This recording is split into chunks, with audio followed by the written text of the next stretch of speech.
have been working with autistic children and their families for over 30 years, first as an occupational therapist and now as a parent coach. Children with autism often refuse to try new things. So in this video, I will be discussing the 8 most common reasons that I have observed in the context of my work, and I will share the framework that I use to address this challenge. So if this is of interest to you, let's get into it. When your child refuses to approach something new, it just means that something is making them uncomfortable. Once you figure out what it is, it becomes easier to adjust your approach. So let's look at the most common 8 reasons that I have seen come up over time. Many children with autism often refuse to try new things. It could be a new game or a new physical activity, a new app, a new evening routine, a new shirt, a new food, or really anything that's new. You keep trying, but no matter how much you encourage your child, they keep refusing. There can be many possible reasons why.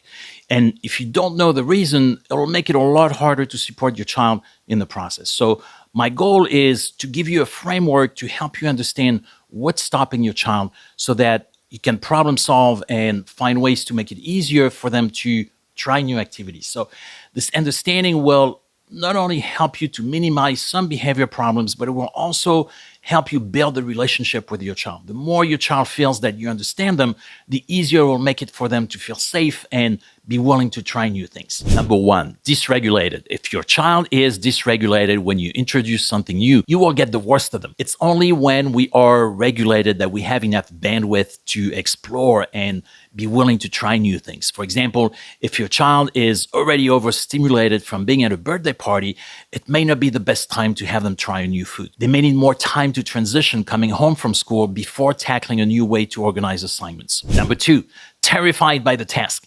Even though you know that the task is safe, your child may see it differently. Maybe they're terrified by the sound of flushing toilets, which keeps them from being able to learn how to use it. Number 3, fear of failing.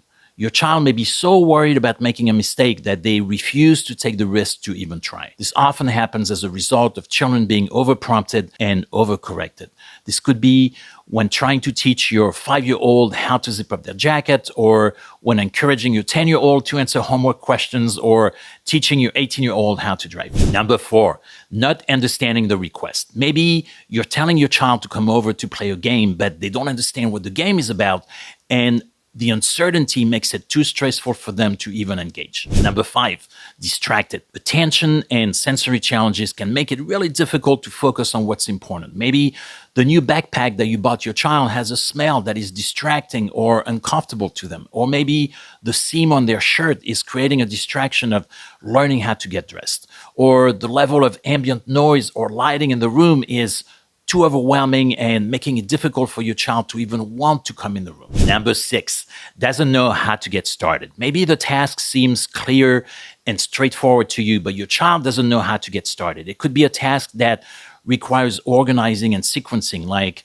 a writing assignment, or learning how to get dressed, or cleaning up the room. Number 7, motor planning and coordination. Many autistic kids struggle in this area. They may understand what the activity is about, but they may have difficulty organizing and controlling their movements. It could be with fine motor tasks like handwriting, or gross motor tasks like climbing, jumping, and catching a ball, or with self-care when brushing their teeth, or again, when learning how to get dressed. Number 8, just not interested.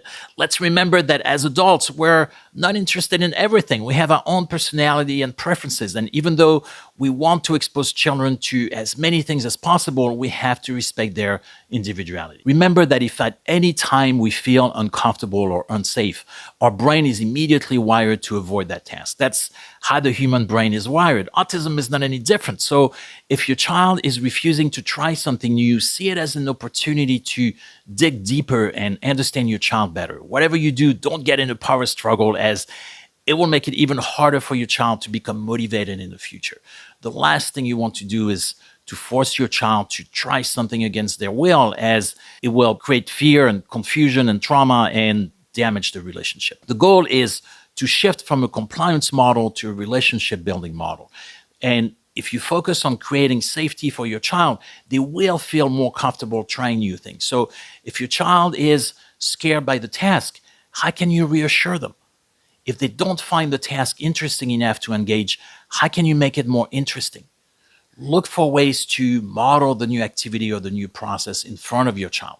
Don't assume that they understand how to do it just because you've done it once with them. When trying a new approach with your child, don't try to make it work right away. Be patient and try over and over. Look for small signs of change. It could be less melting down or more curiosity. Acknowledge any positive change, no matter how small it is.